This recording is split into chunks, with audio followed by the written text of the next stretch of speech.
Hello and welcome to my channel, and welcome to a Sunday morning meetup in which I discuss 10 British novels from the 1930s.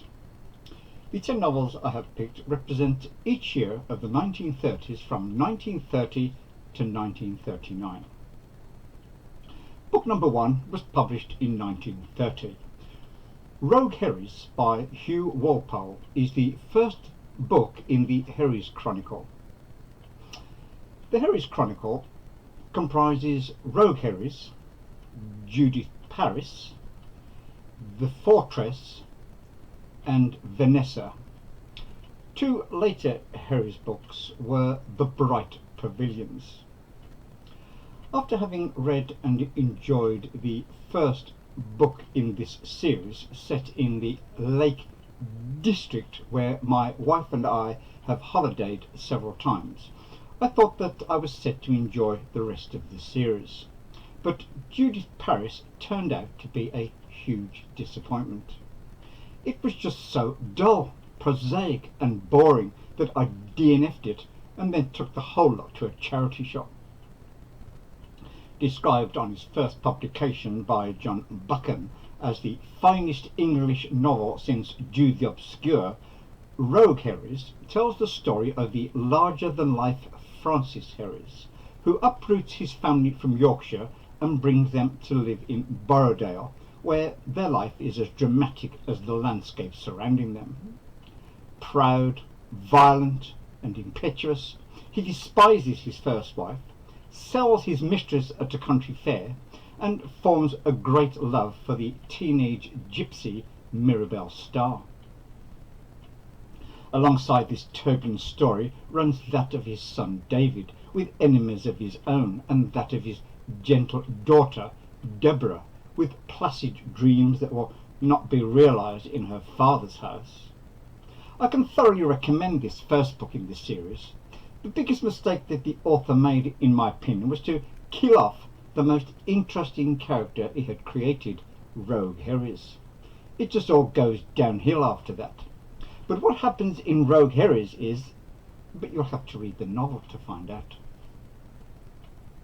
Other British novels published in 1930 include The Water Gypsies by A.P. Herbert, Cakes and Ale by W. Somerset Maugham, Angel Pavement by J.B. Priestley, and Vile Bodies by Evelyn Waugh. Book number 2 was published in 1931. Murder at School by James Hilton. Murder at School deals with the phenomenon of coincidence by posing the question of how likely is it that two brothers attending the same boarding school meet with two separate accidental deaths, and curious ones at that, within the same school year. In the manner typical of the golden age whodunit, the solution is only presented in the final pages of the novel. Throughout the book, an amateur sleuth and a Scotland Yard detective vie with each other to solve the riddle, with only one of them successful in the end. Murder at School remained Hilton's only detective novel.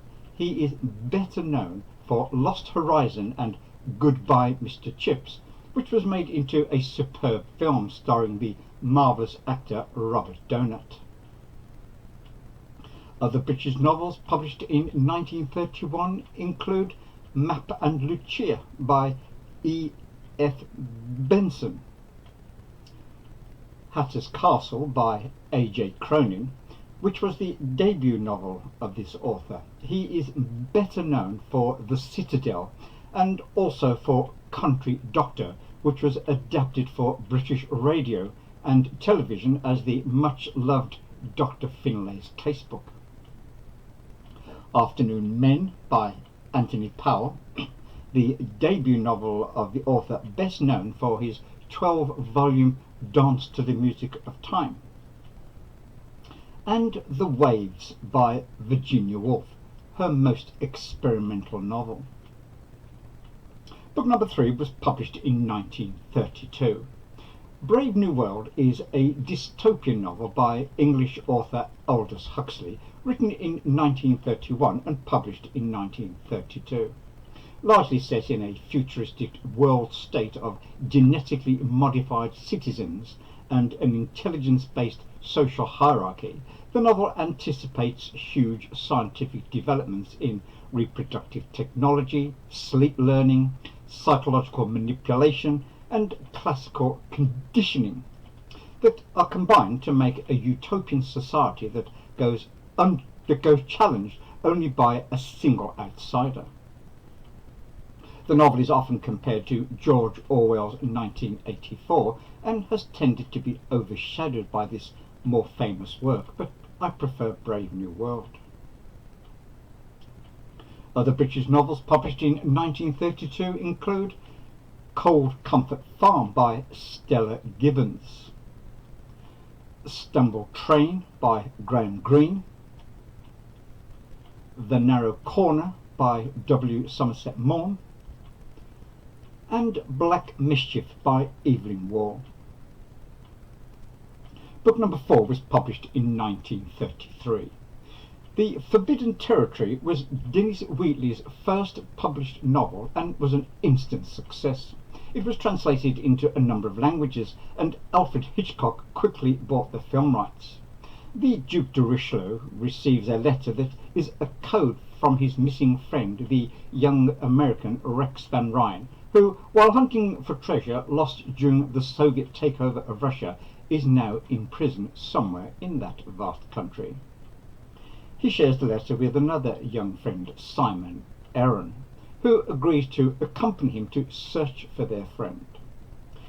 His prolific output of thrillers and occult novels made him one of the world's best-selling authors from the 1930s through the 1960s. I've read a fair number of Wheatley's novels. I was particularly enamoured of his 12-volume Roger Brooke series. Other British novels published in 1933 include Two Black Sheep by Warwick Deeping, Lost Horizon by James Hilton, The Shape of Things to Come by H.G. Wells, and Flush, a biography by Virginia Woolf, which is a biography of Elizabeth Browning's Cocker Spaniel. Book number 5 was published in 1934. Thank You, Jeeves by P.G. Wodehouse is the first of the full-length novels about Jeeves and Bertie Wooster. After a falling out concerning Bertie's relentless playing of the banjolele, Jeeves leaves his master's service and finds work with Bertie's old friend, Lord Chuffy Chuffnell. Bertie travels to one of Chuffy's cottages in Somersetshire to practice the banjolele without complaints from neighbours. Chuffy hopes to sell his dilapidated manor to the rich J. Washburn Stoker. Mr. Stoker plans to rent out the property to the famous nerve specialist, or as Bertie prefers, loony doctor, Sir Roderick Glossop, who intends to marry Chuffy's Aunt Myrtle. Chuffy has also fallen in love with Mr. Stoker's daughter, Pauline Stoker, a former fiancée of Bertie, but feels unable to propose to her until his finances improve. Of course, Bertie comes up with his usual foolproof plan, which as usual backfires, and so the plot thickens, and to find out what happens next you'll have to read the story. Other British novels published in 1934 include Murder on the Orient Express by Agatha Christie, I, Claudius by Robert Graves, Goodbye Mr. Chips by James Hilton, and Burmese Days by George Orwell. Book number 6 was published in 1935. National Velvet by Edith Bagnold was made into a famous film starring the 12-year-old Elizabeth Taylor and Mickey Rooney. National Velvet is the story of a 14-year-old girl named Velvet Brown who trains and rides her horse, named the Piebald, to victory in the Grand National Steeplechase. The The novel focuses on the ability of ordinary people, particularly women, to accomplish great things. Velvet is a teenager in the late 1920s, living in a small English coastal village in Sussex, dreaming of one day owning many horses. She's a high-strung, shy, nervous child with a delicate stomach. Her mother is a wise, taciturn woman who was once famous for swimming the English Channel. Her father is a butcher. Velvet's best friend is her father's assistant, Michael Taylor, whose father, as Mrs. Brown's swimming coach, helped her cross the Channel. Michael formerly worked in stables and is familiar with the horse racing world. One day they both watch the piebald jump over a 5-foot-high cobbled fence to escape a field. Michael remarks that a horse like that would win the National. Velvet becomes obsessed with winning the horse in an upcoming raffle and riding him to greatness. To find out what happens next, you'll have to read the novel. Other British novels published in 1935 include The House in Paris by Elizabeth Bowen, The Stars Look Down by A.J. Cronin, Regency Buck by Georgette Heyer, and Mr. Norris Changes Trains by Christopher Isherwood. Book number 7 was published in 1936. Eyeless in Gaza by Aldous Huxley. The novel focuses on the life of socialite Anthony Bevis, but it does so by employing a non-chronological structure. It juxtaposes 4 periods of Bevis's life from the time he is a young boy in the 1890s up until 1936. The novel describes Bevis as he goes through school, college and various romantic affairs while probing the meaningless lives of the upper class during the same period. The novel depicts Bevis's own gradual disillusionment with high society, brought to a head by the suicide of his friend. At this point he begins to search for some source of meaning in his life, which seems to be provided when he discovers pacifism and then mysticism. And what he discovers is, but you'll have to read the novel to find out. Other British novels published in 1936 include Fire Over England by A.E.W. Mason, who is best known for his novel The Four Feathers, Jamaica Inn by Daphne du Maurier, A Gun for Sale by Graham Greene, and Keep the Aspidistra Flying by George Orwell. Book number 8 was published in 1937. The Citadel is a novel by A.J. Cronin, which was groundbreaking in its treatment of the contentious theme of medical ethics. It has been credited with laying the foundation in Great Britain for the introduction of the NHS, the National Health Service, a decade later. In the United States, it won the National Book Award for 1937 novels, voted by members of the American Booksellers Association. For his 5th book, Dr. Cronin drew on his experiences practicing medicine in the coal mining communities of the South Wales valleys, as he had for The Stars Look Down 2 years earlier. Specifically, he had researched and reported on the correlation between coal dust inhalation and lung disease in the town of Tredegar. He had also worked as a doctor for the Tredegar Medical Aid Society at the Cottage Hospital, which served as the model for the National Health Service. Cronin once stated in an interview, I have written in the Citadel all I feel about the medical profession, its injustices, its hidebound, unscientific stubbornness, its humbug, the horrors and inequities detailed in the story I have personally witnessed. This is not an attack against individuals, but against a system. In October 1924, Andrew Manson, an idealist, newly qualified doctor, arrives from Scotland to work as assistant to Dr. Page in the small, fictitious Welsh mining town of Drenefi. He quickly realises that Page is unwell and disabled, and that he has to do all the work for a meagre wage. Shocked by the unsanitary conditions he discovers, Manson works to improve matters and receives the support of Dr. Philip Denny, a cynical semi-alcoholic who, Manson finds out in due course, took a post as an assistant doctor after having fallen from grace as a surgeon.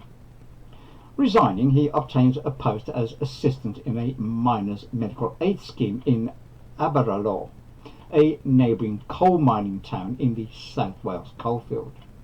On the strength of this job, Manson marries Christine Barlow, a junior school teacher. What happens next is, but you'll have to read the story to find out. Other British novels published in 1937 include Death on the Nile by Agatha Christie, Theatre by W. Somerset Maugham, Busman's Holiday by Dorothy L. Sayers, the last novel featuring Lord Peter Wimsey and Harriet Vane, The Years by Virginia Woolf, the last novel published by her during her lifetime. Book number 9 was published in 1938. Brighton Rock is a novel by Graham Greene. The novel is a murder thriller set in 1930s Brighton. The title refers to a confectionery traditionally sold at seaside resorts, which in the novel is used as a metaphor for the personality of Pinky, which is the same all the way through. Charles Fred Hale comes to Brighton on assignment to distribute cards anonymously for a newspaper competition. The anti-hero of the novel, Pinky Brown, is a teenage sociopath and up-and-coming gangster. Hale had betrayed the former leader of the gang Pinky now controls by writing an article in the Daily Messenger about a slot machine racket for which the gang was responsible. Ida Arnold, a plump, kind-hearted and decent woman, is drawn into the action by a chance meeting with the terrified Hale after he has been threatened by Pinky's gang. After being chased through the streets and lanes of Brighton, Hale accidentally meets Ida again on the Palace Pier, but eventually Pinky murders Hale. Pinky's subsequent attempts to cover his tracks and remove evidence of Hale's Brighton visit lead to a chain of fresh crimes and to Pinky's ill-fated marriage to a waitress called Rose, who unknowingly has the power to destroy his alibi. Ida decides to pursue Pinky relentlessly because she believes it is the right thing to do, as well as to protect Rose from the deeply disturbed boy she has married. What happens next is, but you'll have to read the novel to find out. Other British novels published in 1938 include Rebecca by Daphne du Maurier, The Black Book by Lawrence Durrell, Out of the Silent Planet by C.S. Lewis, and Scoop by Evelyn Waugh. Book number 10 was published in 1939. How Green Was My Valley by Richard Llewellyn. The novel is set in South Wales during the reign of Queen Victoria. It tells the story of the Morgans, a respectable mining family of the South Wales valleys, through the eyes of one of the sons, Hugh Morgan. Hugh's academic ability sets him apart from his elder brothers and enable him to consider a future away from the dangerous coal mines. His 5 brothers and his father are miners. After his eldest brother Ivor is killed in a mining accident, Hugh moves in with his sister-in-law Bronwen, with whom he has always been in love. One of Hugh's 3 sisters, Angharad, marries the wealthy mine owner's son, whom she does not love, and the marriage is an unhappy one. She never overcomes her clandestine relationship with the local minister. Hugh's father is later killed in a mine explosion. After everyone Hugh has known either dies or moves away and the town is reduced to a contaminated shell, he decides to leave and tells the story of his life just before going away. What he narrates is, but you'll have to read the novel to find out. Other British novels published in 1939 include Goodbye to Berlin by Christopher Isherwood, Finnegan's Wake by James Joyce, At Swim Two Birds by Flannery O'Brien, and Coming Up for Air by George Orwell. So that's all, folks, but I'll be back soon with another Booktube video.